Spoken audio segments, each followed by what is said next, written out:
लोग नारे में मनुवाद और ब्राह्मणवाद के खिलाफ नारा लगा रहे थे। बैकवर्ड कास्ट के लोगों को प्रताड़ित किए, मजबूरन उन्हें सुसाइड करना पड़ता है जाति उत्पीड़न की वजह से। दिल्ली यूनिवर्सिटी में लक्ष्मण यादव जो सामाजिक सोच के हैं, जो लगातार प्रोफेसर हैं, उनको जो वहाँ से निकाल दिया गया, इसको क्या आप बोलेंगे? किन चीज़ों से असल में आज़ादी चाहिए? आयशा क्या चाहती है? क्या डीएसपीएमयू में भी ऐसी घटनाएं हुई हैं? हमारे जो पूर्व न्यायाधीश थे गवाई जी थे, उनके ऊपर जूता फेंक दिया जाता है। तो आप देखिए कि किस तरह से ब्राह्मणवाद मनुवाद भारी है।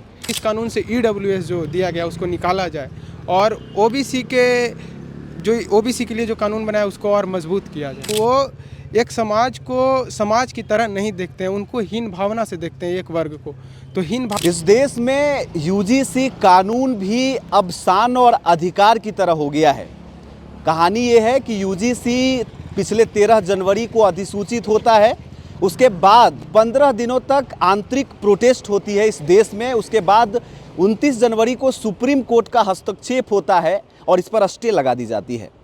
अगली सुनवाई 19 मार्च को निर्धारित है, लेकिन उस बीच इस देश में एसटी, एससी और ओबीसी वर्ग के छात्र अपने आप को कमतर आंक रहे हैं, अपने आप को कम महसूस कर रहे हैं और कई तरह के आरोप गढ़ रहे हैं। वे आरोप, जिन आरोपों से इस देश को आज़ादी मिल चुकी है।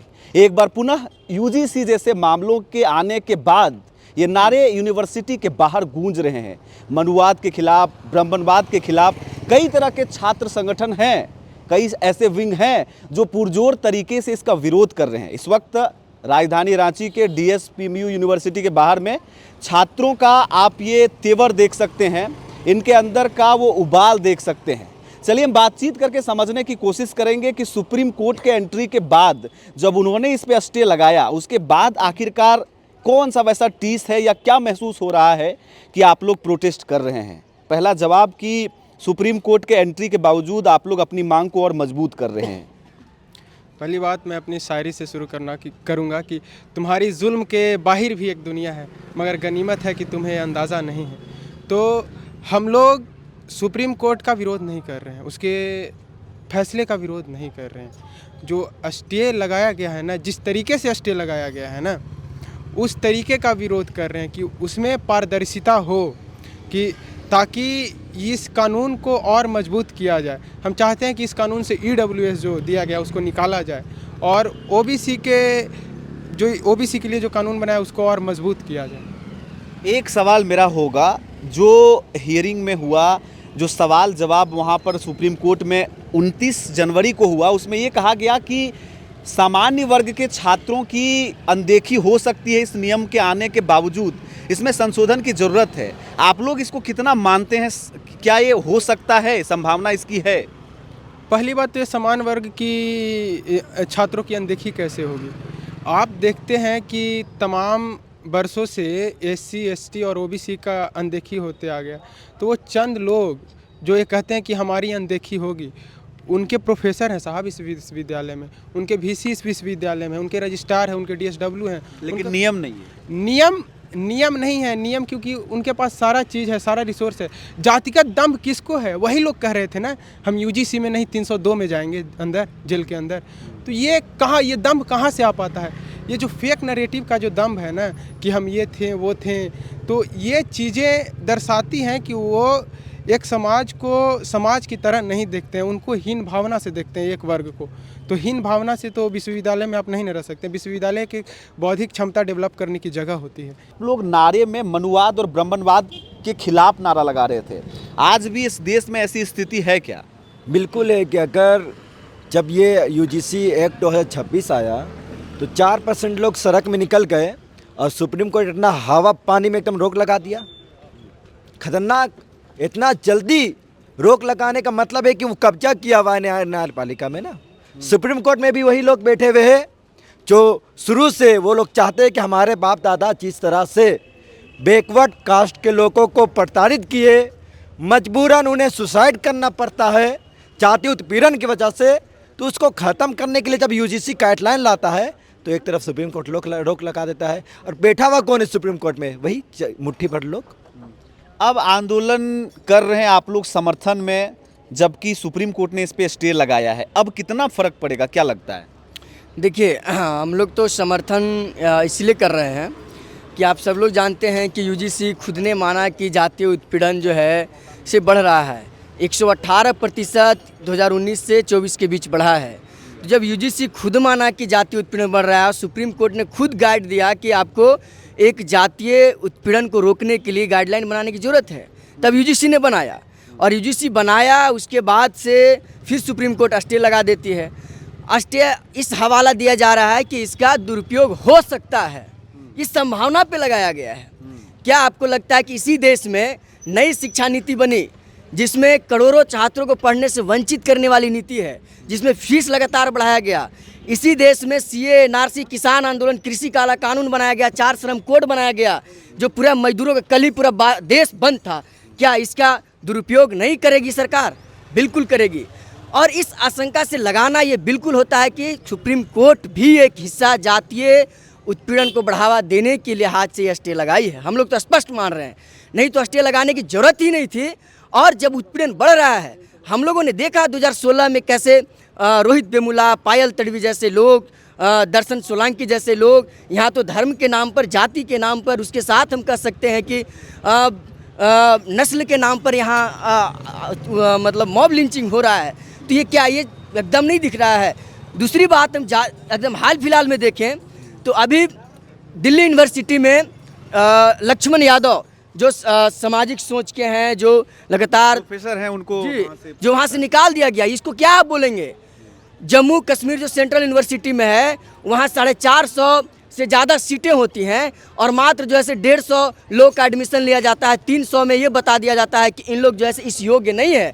जो नेट जेआरएफ करके लोग जा रहे हैं पीएचडी करने, वैसे लोग को बता दिया जाता है कि आप इस योग्य नहीं हैं। क्या इसको आप जाति नहीं बोलेंगे? और सिर्फ एससी एसटी ओबीसी छात्रों के आपसी भेदभाव को रोकने के लिए था कि आपस में जो जातिगत भेदभाव होता है, लिंग पे आधारित भेदभाव होता है और जो एसटी एससी ओबीसी के साथ होता है, उस पर बनाया गया था। इसमें प्रोफेसर वर्ग के लोग या जो बहाली है, ये तंत्र नहीं कार्य करता मेरे हिसाब से। नहीं, ये ही तंत्र मेन है। यही तंत्र है। जो जातीय उत्पीड़न का जो सबसे बड़ा जो गढ़ है वो प्रशासनिक व्यवस्था ही है। जो वीसी है, रजिस्ट्रार है, एचओडी है, जैसे जो लोग हैं उसमें बैठे संस्था में हैं, वही मेन है जाति ये जड़। दूसरी बात कि इसी समाज, जो भारत जो जातीय व्यवस्था का देश है, हजारों साल से यहाँ आता है, तो उसी समाज से लोग वहाँ पे भी पहुँचे हैं ना, और उनका वर्चस्व है, तो छात्रों में भी इसका असर होता है। अच्छा ठीक है, आपके पास हम लौटेंगे। आपका क्या शुभ नाम हुआ, पहले जानना चाहेंगे। आपका क्या शुभ नाम हुआ? मेरा नाम संजना मेहता हुआ। संजना जी, अभी आप पर नारा लगा रहे थे, फीलिंग ये आ रहा था कि जैसे हम दिल्ली यूनिवर्सिटी या जेएनयू यूनिवर्सिटी में आइसा के जो बड़े बड़े स्तर के प्रोटेस्ट होते हैं, आज़ादी आज़ादी का नारा कभी वहाँ अभी भी लगता है, पहले भी लगता था। किन चीज़ों से असल में आज़ादी चाहिए? आइसा क्या चाहती है? क्या डीएसपीएमयू में भी ऐसी घटनाएँ हुई हैं जिससे आज़ादी चाहिए?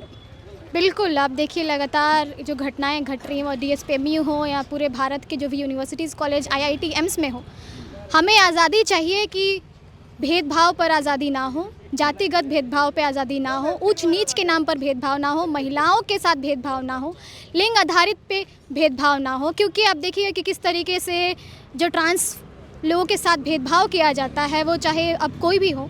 और आप देखिए कि रिलीजन के नाम पे भी भेदभाव होता है यूनिवर्सिटीज़ कैंपस में। तो एक इक्वलिटी हो कि हर स्टूडेंट एक इक्वल माना जाए, ताकि इस पे भेदभाव ना हो सके। उसके लिए तो नियम हमारे देश में है, संवैधानिक प्रावधान है। इसमें क्या एसटी एससी ओबीसी वर्ग के छात्रों की अपनी गलती नहीं है कि वो स्टेबल नहीं होना चाहते हैं, वो पैरेलल नहीं आना चाहते हैं, वो प्रतियोगी माहौल में उस तरह नहीं बढ़ना चाहते हैं?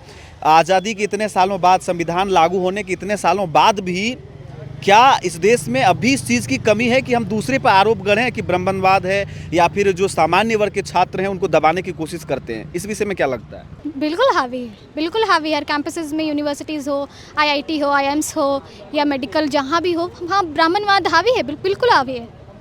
अब देखिएगा कि अब सुप्रीम कोर्ट, हमारे जो पूर्व न्यायाधीश थे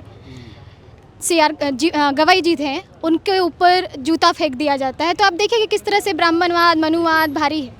तो जब हमारा न्यायाधीश सुप्रीम कोर्ट ही इस चीज़ को झेल रहा है, तो यूनिवर्सिटीज़ कैंपस, यूनिवर्सिटी हो या आईआईटी, एम्स हो, तो वहाँ छात्र तो आमतौर पर झेल रहे हैं। यूजीसी का एक रिपोर्ट ही साफ साफ है कि 118% डिस्क्रिमिनेशन बढ़ चुका है। तो ये आप अंदाज़ा लगाइए कि किस तरह से बढ़ा हुआ है भेदभाव यूनिवर्सिटीज़ में, कैंपसेस में। चलिए, बहुत बहुत धन्यवाद। क्या शुभ नाम हुआ आपका? विजय कुमार। विजय जी, ये बताएंगे, अभी भी आपके हाथों में यूजीसी रेगुलेशन को संसद से कानून बनाकर लागू करने की मांग है। अब संसद से कानून को पास कराने की मांग कैसे देखिए, संसद से कानून पास करवाने के लिए इसलिए मांग कर रहे हैं क्योंकि ये जो पहले जो आया था वह सिर्फ जो जनरल यूनिवर्सिटी है इधर का आईआईटी और मेडिकल के लिए नहीं था, मैनेजमेंट इंस्टीट्यूट इतना जो खुल रहा है उसके लिए नहीं था। वहाँ पर भी भेदभाव होता है क्योंकि हम देखते हैं कि रोहित बोमुला तो इधर का यूनिवर्सिटी का है, बाकी जो हमारे बीच थे, दर्शन सोलंकी वो आईआईटी का स्टूडेंट थे, जो पायल तड़वी थे वो मेडिकल के स्टूडेंट थे, उनके भी साथ भेदभाव हुआ था। तो क्या ये इस कानून से वहाँ पर कोई भी सज़ा नहीं मिलेगा उनके साथ भेदभाव करने वाले के? तो हम लोग इसलिए मांग करते हैं कि मांग हो तो सभी जगह लागू हो। ये भारत के वो तबका जिसका संख्या ज़्यादा है वो अब भी कानून या इन चीज़ों से अछूता है, उसका कुछ नहीं चलता है। नहीं, देखिए बात ऐसा है कि जो आंकड़ा है वो सीधे तौर पे बढ़ गया काफ़ी ज़ोर से। 118% विश्वविद्यालय में इस तरह की घटनाएं बढ़ी। हाल ही में जो पायल तड़वी का के साथ में वही घटना हुआ विश्वविद्यालय में बढ़ी। तो एनसीआर भी अपना डेटा जारी करती है, तो उसके हिसाब से देखा गया कि मामला आंकड़ा के हिसाब से देखा कि काफ़ी बढ़ गया है। तब उसने सोचा कि ST SC के साथ ही नहीं, OBC वर्ग के साथ में ही ये चीज़ें घटना घटती है। तब उन्होंने इस तरह का लाया, सुप्रीम कोर्ट के निर्देश से ही बनी थी।